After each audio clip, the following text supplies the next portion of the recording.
Over the last couple of weeks, I've had some devastating personal news that is going to have a huge impact on our lives.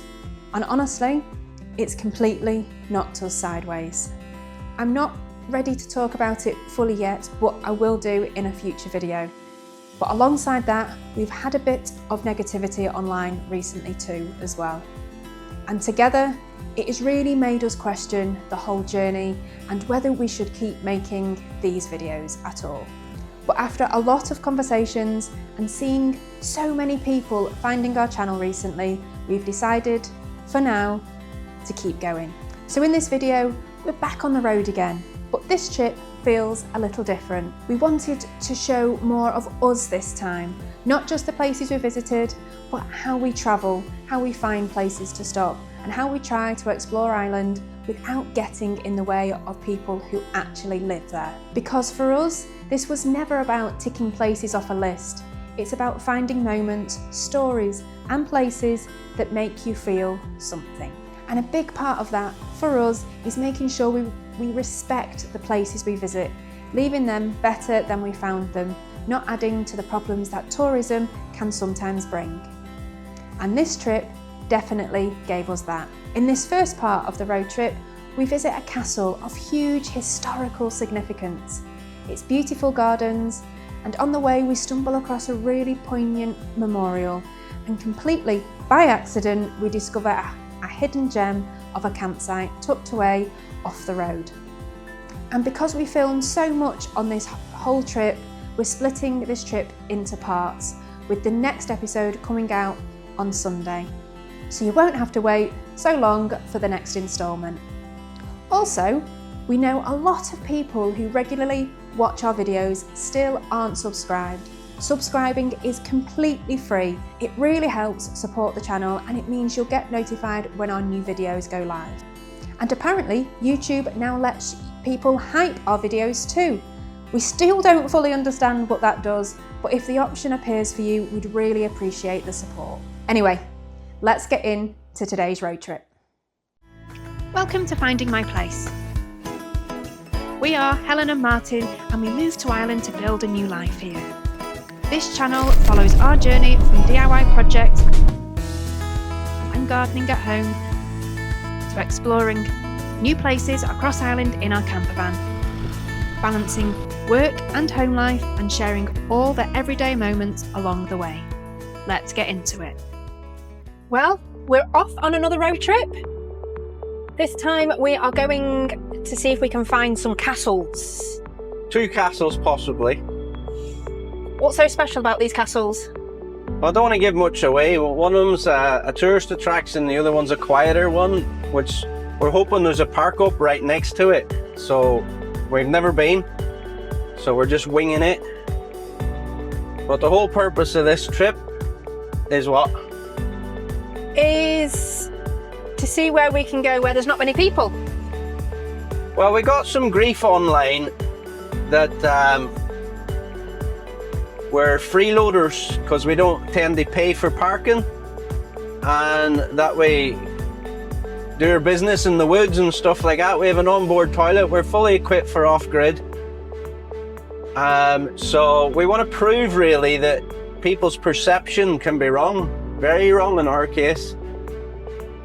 We do things right, we bag up all the rubbish, we take it back with us. We never leave any mess. And we don't get in anybody's way. We avoid all the busy places. So it's usually the best places to go on nice days. But we avoid them because we're aware that the van's bigger than a car and we don't want to take up space and obstruct people. So we tend to still look for the quiet spots in the middle of nowhere, and they come with the best views. Yeah, and I think that's the key thing, is that, you know, a whole part of van life isn't just to be you know, in the mix of everything, but it means you can get away, see lots of different places that I suppose you can get to by car, but you might not be able to stay, you know, you might get there just as it's closing, for example, whereas having the van is ideal, that you can, you know, park up and be there for when it opens, and you can experience it for the full day instead of just part of the day because you're having to travel there in the morning. So yeah, that's the plan for the weekend. as always, we have a rough plan. So the first rough plan is to find a touristy type of castle. So that should go well. We're stuck in traffic here at the minute, bumper to bumper. So we'll go to that one first. If that fails, there's another one we can go to. It's got some lovely beaches. And then if that fails, there's another castle and there's a car park right next to that castle. So we've got a rough plan. But obviously if the weather changes, plans could change. But either way, we're going to be fully respectful to other road users. And as always, and we will look for quiet, out of the way spots.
Yeah, there's a local bus link that means you can get to the top.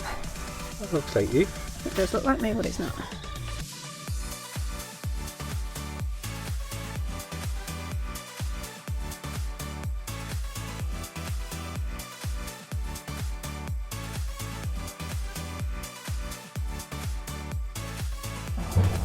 Here, price list For the bus. shuttle bus, fiver.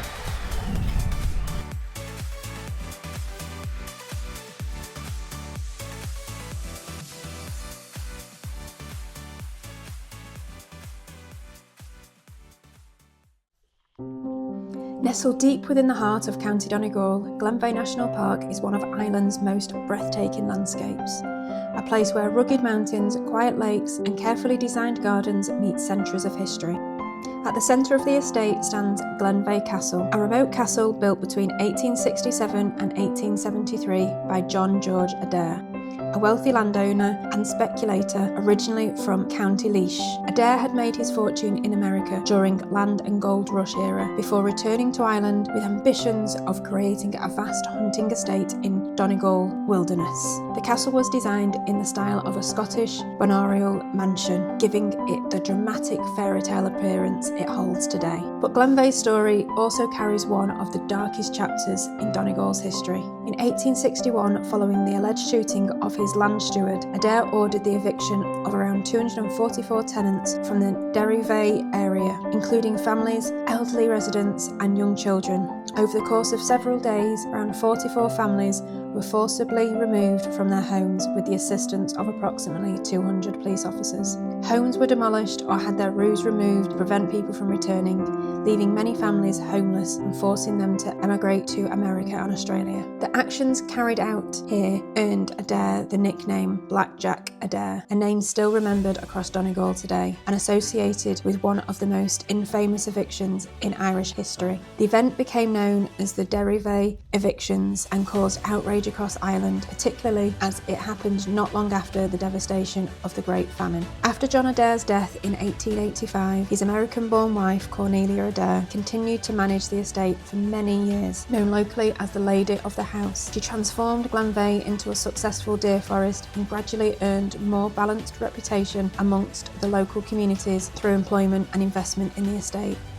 The next major chapter came in 1937, when the property was purchased by Henry Hulmer McIlhenny, an American millionaire, art collector and a member of the famed Campbell soup family. McIlhenny had a deep love for gardening, design and nature, and under his ownership, Glenveagh was transformed into the peaceful retreat visitors recognise today. Inspired by the gardens and landscapes from around the world, McIlhenny spent decades carefully designing the castle gardens. He introduced rare and exotic plants from places such as South America, Asia and the Mediterranean, taking advantage of Glenveagh's unique sheltered climate and the warming influence of the Gulf Stream. McIlhenny was known for hosting artists, politicians and celebrities at the castle during the mid-20th century, turning the remote corner of Donegal into an unlikely cultural retreat hidden amongst the mountains. In 1975, Henry McIlhenny gifted the estate and gardens to the Irish nation. And in 1984, the surrounding lands officially became Glenveagh's National Park, and now Ireland's second largest national park.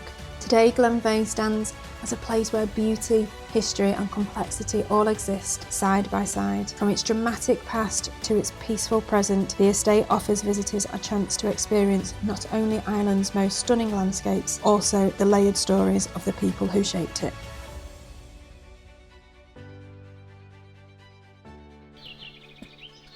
He doesn't scare me. He's harmless. So we've made it to Glenveagh, but we've not a lot of time, and it's a 4-kilometre walk to the castle, which we did fine, but it shuts at 5:30. We did it in 10 minutes. What, the visit to the castle? The walk we didn't do in 10 minutes. The walk took us 40 minutes. Well, it said it's a 30-minute walk. We did it at great speed and it took us 40 minutes. How does that work? And now we're on our way back, and we're actually not sure if we're going to get locked in, because the last bus has been and gone, because you could get a bus back, but we didn't have bus tickets, so we couldn't do that. And it was 10 quid just to walk up the hill. Only 3 kilometres. So we don't know what's going to happen. We don't know if we're going to get locked in. We don't know if we're going to get the van out. We haven't really seen anyone else around us. We really don't know. We're hoping that they'll see the van and not lock the gates, but we don't know what the etiquette is or what they'll do. And the car park, it says you can't stay overnight, so we might be doing smoke signals to see if anyone can come and get us, because as well as a long way, there's no phone signal here either. So it's absolutely dead, isn't it? There's nothing. Beautiful part of the world. There's no chippy. Who's thinking with your belly? I always want chippy. So, I've earned it. I've done 8 kilometres in record time. Well, we'll see what happens if we get back to the van, and if we do, if we can get out. If we get shouted at, we'll just say, feel free to subscribe. It's free to do, and it really helps our channel to grow. It was all for you guys that we did this. Hope you appreciate it. Hope you appreciate the fast-paced walking we've just done. Hopefully everything will be fine by the time we get back to the van. But it is beautiful, as I say. It's a lovely, lovely outlook. It's just a bit of a walk, that's all. So hopefully next time you see us, we'll be in the van and not sat on the side of the road thumbing a lift because we can't get the van out of the car Just park. point it forward to see where we have to go. Look. You can't really tell. 3 more kilometres. Not 3 more kilometres. 10 more kilometres. We've got about 1 kilometre to go. I need food. Well, we made it out. Well, there was still some cars in the car park, and we're not sure what happens when it hits 5:30, because that's what time it said it shut, and we got back to the the van at 20 to 6. There was no one around, but the car park was still open, so not sure if the car park stays open all night or whether someone comes and locks it at some point. But anyway, so we are going to find some food. So we're heading to Creeslough, hopefully. There's a pizza place there, so, well, that's where we're heading to, so who knows? We'll see when we get there, and hopefully we'll get some food there. But yeah, we did the 8-kilometre walk. It was just 8 kilometres there and back in 1 hour and 34 minutes. So not bad going. Probably would like to have done it slower, but about 6 hours slower. Martin wanted to spend the whole day there, but we didn't. But we may go back again to see the bits that we didn't get to see. See where we park up tonight, and if we're not too far away, we could come back again. So the next castle we go to is only a small one, so we may not be there for very long. So now she's decided we'll go this road for the scenery, I presume. And we've got 4 kilometers on this. It's what Google said, not me.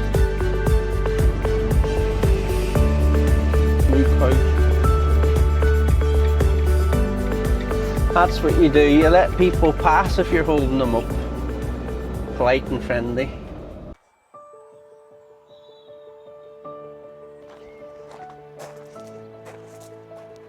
On the 30th of January 1925, the Loxwilly train bound for Burton Port was derailed crossing the viaduct. 4 people lost their lives. Wow. And there, if you can see it, is the bridge.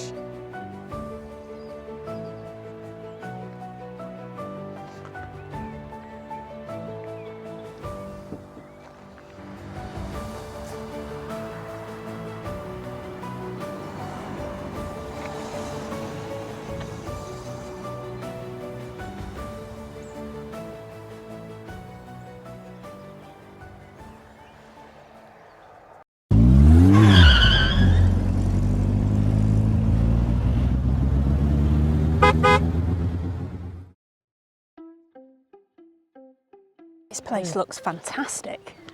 Lots of these little glamping kind of pod things. Not many people here though.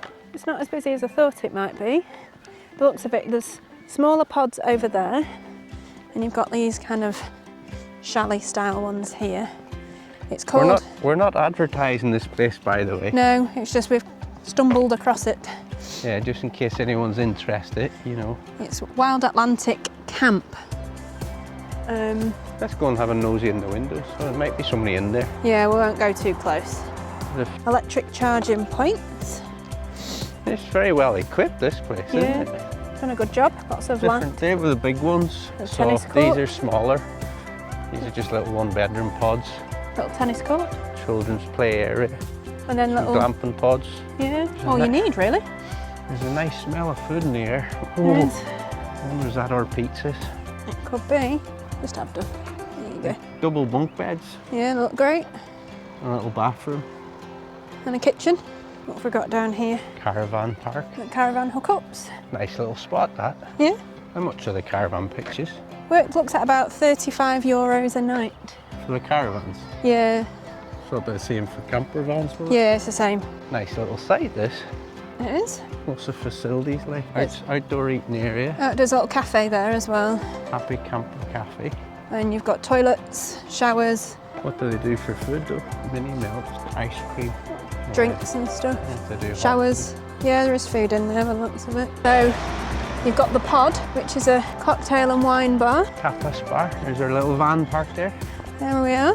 We aren't staying here. Here you've also got a laundrette, self-service laundrette, and a Gusto's takeaway Pizza. pizzeria. So yeah, that is the food we've just found. You can get your hair cut And there's also barbers. whilst you're waiting for your food. Yeah, food. Let's get it ordered.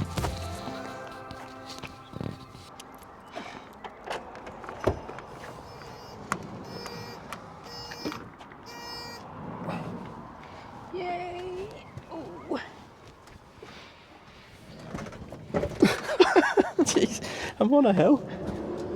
I hope it's good because I am Hank Marvin. Drink, What have we got? We've got some iron brew.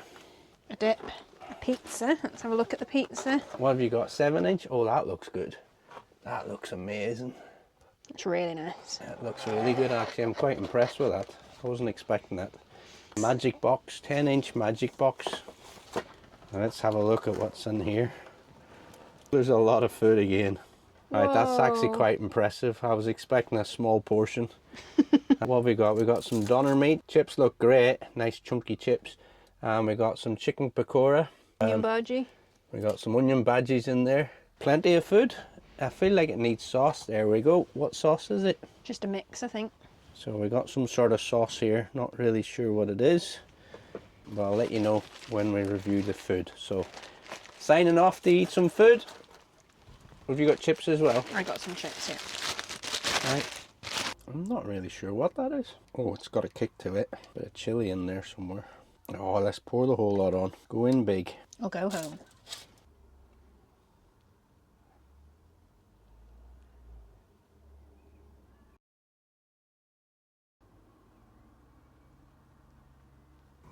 just looking out at the takeaway. There's no bins outside, and that's because we're in the south of Ireland.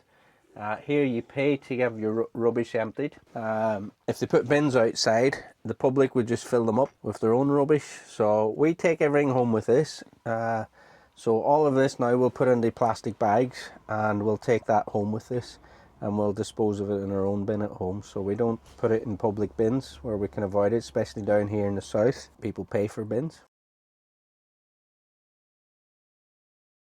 So how's your food, Martin? It was actually better than I expected.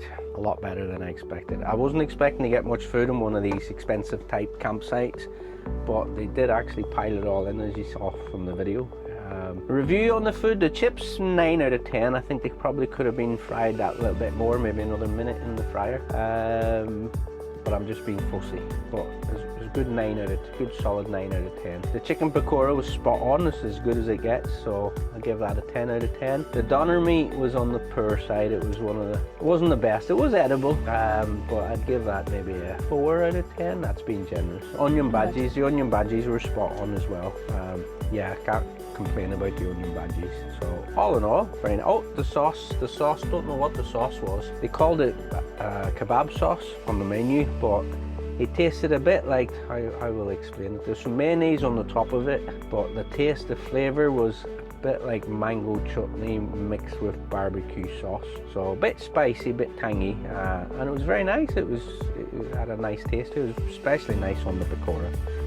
But yeah, lovely made. I was super impressed. Overall, 9 out of 10. I'd come back again. How was your pizza and chips? The pizza was lovely. Probably could have just been cooked slightly longer. It was probably not as crispy as I've had them before, but it was still very nice. Lots of flavours on it, and it had pineapple on it as well, which I was very happy about. So. Oh, controversial. I do like pineapple. They're going to hit you in the comments, especially the Italians. So no, it had lots of different toppings, lots of veg on it, and yeah, generally a lovely pizza. And the chips, as I say, Martin said, they could have just been cooked slightly longer, but yeah, all in all, a very, very nice meal. Filled a hole. Yeah, very impressed with this site overall. I would actually stay here. Yeah. It's a little village called Creeslough. We've got one more thing to show you. Just spotted out the window here the worst case of brickwork in the world. I'm no expert on brickwork, but I want to show you this and see what you think of this brickwork. It's interesting to say the least. Check it out. Look at that brickwork. It gets worse as you go along. Look at that. It's like a banana. Let us know in the comments what you make of that brickwork.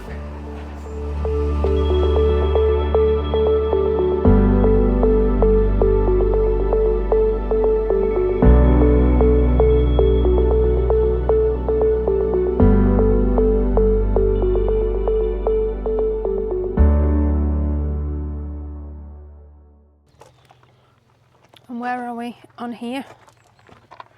Oh, you're testing me now. We are here. We are here. Creeslough, we've just eaten. We had food at Creeslough, and then we've nipped up to the castle. We're on a lovely car park. Yeah, we're going to Ards Forest Park tomorrow. That's the plan. So we're here tonight, spend the night here, and then we'll head to Ards tomorrow. And Ards, there's lovely beaches called Five Finger Strand, and that's tomorrow. So just a quick look at the car park. Lovely little car park. There's a coffee shop which will probably open in the morning. Yep. What have we got here, Martin? Doe Castle. The name Doe comes from Tuath, the Irish word for territory. It is not certain whether Doe Castle was built by the O'Donnells in the early 1400s or sometime later by the McSweeneys, who were gallowglasses from Scotland, who had come to Donegal to fight for the O'Donnells. They became known as MacSuffney na Tuath, or McSweeneys of the territories. McSweeney Doe. The first historical figure to Doe is 1544. In the struggle for power between the Irish and the English in the 1600s, the castle changed hand many times in several additions, including the Bon walls were subsequently made to the original 4-storey tower house. Sailors from the 1588 Spanish Armada found refuge at Doe. In 1642, Owen Roe O'Neill sailed to Doe from France with 160 Irish veterans. They then went out from the castle to take part in the Irish Confederate Army uprising of the 1640s. So it was quite an old one. I think we can get in, but I think the gate to the castle's closed. But This gate's open. this gate's open. Yeah, the main gates to the castle are shut. It's a lovely evening, isn't it? Yeah, it's very quiet, nothing but birds.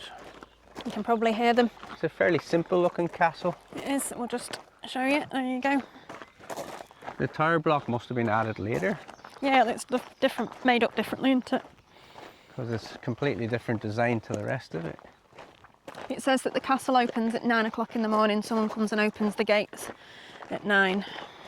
Looking at that, I would say the tower was built first, and then the stone walls were built second, and then it was rendered after that. Yeah.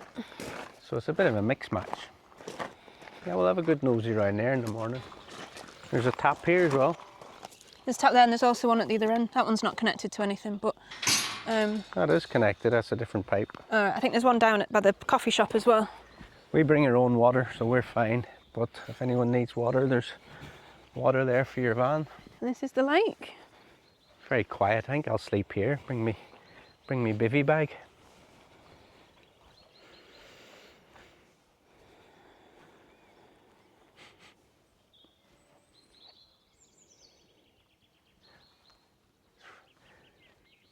It looks like fresh water, but it's actually salt water. That is the ocean. Is it? Yeah, that's the Atlantic Ocean right there. There's a little bit of an estuary, so it's sheltered, so you don't get any waves. But you can see movement in it. It's definitely moving. You can see it down over there. You can just see it moving. Just here. It was very calm. Yeah.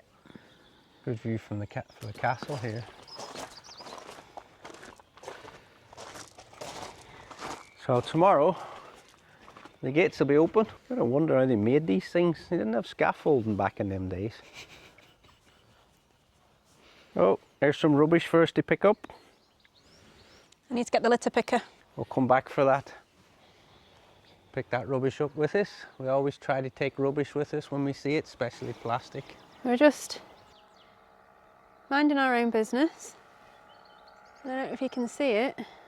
We're just going over the top of the castle now. Pointy finger time, he's there somewhere. Is Just at the a top paraglider. corner. I don't think it's a paraglider or something with a... Yeah, it's a paraglider. It's got a motor on it. I think they're called paragliders. I thought paragliders were the ones that just jumped off cliffs and...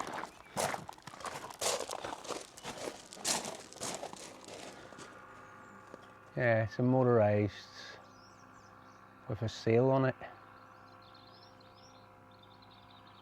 He's going to have a good view of that castle from there. Yeah. He's looking at us and we're looking at him.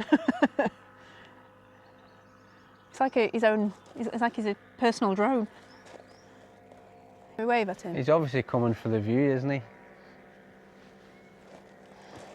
If the camera's shaking, it's because Helen's decided to wave at the paraglider dude. Yeah, he's come for the view. Right, there's 2 cars parked and there's a family over there having a picnic at this time. What time of the night is it? 8:10. 8:10 at night. You can see how we always took our van well away so we're not blocking anyone. The public will be coming here from about 9 o'clock onwards in the morning and they'll want these spaces here where the cars are. So we took ourselves well away so we're not in anybody's way. We're completely off grid. We don't even use the water supply. We have our own electric, our own toilet on board. Definitely no bears in the woods around here. We're just going to get the litter picker now so we can go and pick up that. Just going back to the van and go and get our litter picker. I do love picking litter.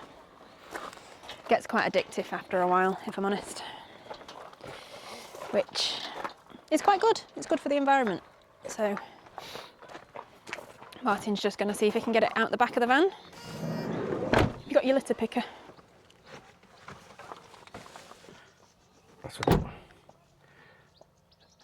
Beaches tend to be somewhere where we want to keep clean as well, because we've noticed quite a lot on beaches where there is a lot of stuff that comes from boats, and it's not the boat's fault a lot of the time, it's just stuff that has just washed up. So yeah, just keeping the beaches clean, because say for wildlife and stuff, they can get their heads stuck in bits and pieces and can choke them. So keeping them clean and clear is great. We think it's right, if you're out driving about and you're parking up for free, then do your bit. Pick up the rubbish, you know, leave the place at least as good as what when you arrived, if not better. Yeah. And a lot of the time, rubbish isn't dropped by people, it's either blown out of stuff, so. Well, we know that. We used to live in the coast and the storms would come and it'd blow the lid of the bin, and then the next thing all your rubbish is all over the place. And then you start realising where the rubbish actually comes from. A lot of this stuff by the coast will get blown off the top of the boats because not everything's tied down.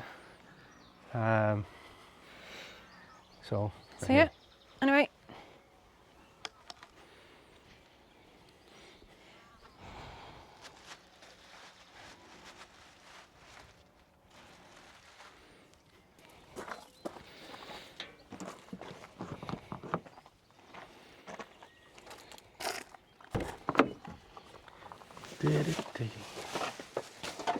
This one can go in the takeaway, or the takeaway stuff, the smelly stuff.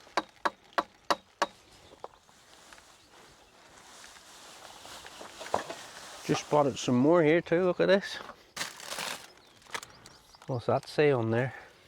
Flowers, that's nice. A bit more crisp wrapper. There we go. Job done. Like a crab.